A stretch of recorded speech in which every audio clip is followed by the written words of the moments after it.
Hello everyone, I'm Anuj Jaggi and I'm a legal intern with LEXIS and Company. And the topic for today's second video presentation is relationship between international law and municipal law. So, according to Article 8 of the Universal Declarations of Human Rights and Fundamental Freedom, every individual is vested with the right to an effective remedy by the tribunal which is competent to hear for violations of fundamental rights guaranteed by Constitution or by any other laws. Further, Article 27 of the Vienna Convention on the Law of Treaties prohibits the states from invoking its municipal law as its justification for non-obligation towards the performance of treaty. Theories on the relationship between international law and municipal law are the monistic theory, dualist theory, harmonious theory, and first we'll be talking about the monistic theory.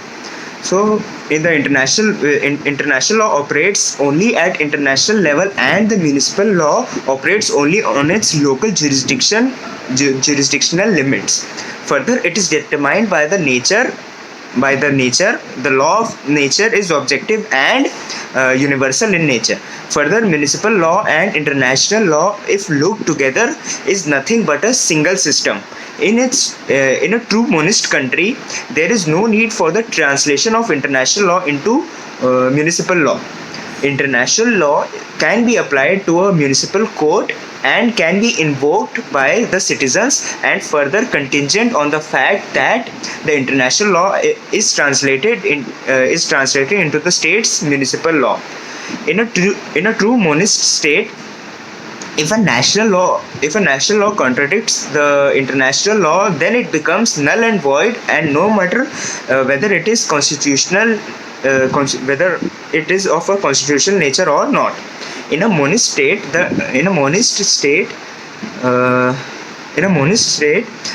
international law gets automatically accepted, and the contradicting part automatically gets translated away in the moment of this the moment the state ratifies the treaty. An example of this can be Hans Kelsen's Grundnorm theory. The monist approach follows the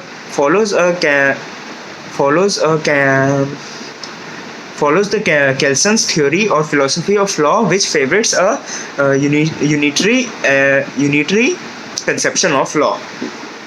Further, under the next one is the dualist theory.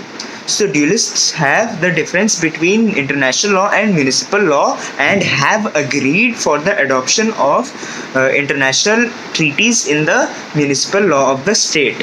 Further, international law and the municipal law are two different aspects of law, and it would be unreasonable to take the two as a same way or as a unit. Therefore, as per their belief, international law and municipal law are two distincted independent systems in itself.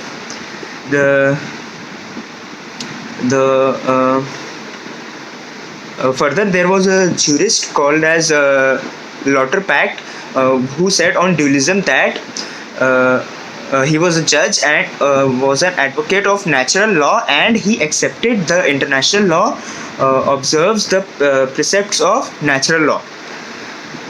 Further,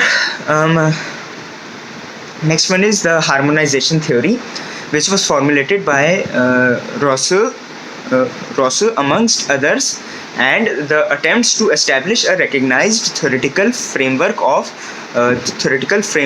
tied to reality. This approach begins by denying that any common field of operation exists as between international law and municipal law, by which one system is superior or inferior to the other. Neither monism or dualism can be adequately explained, and the relationship between international and domestic law and alternative theories have developed which regard international law as having a harmonization role. Therefore, this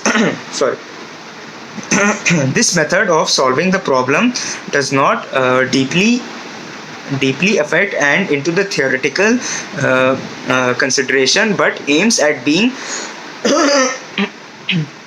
excuse me, being practical and in accordance with the majority of the states' practices and international judicial decisions.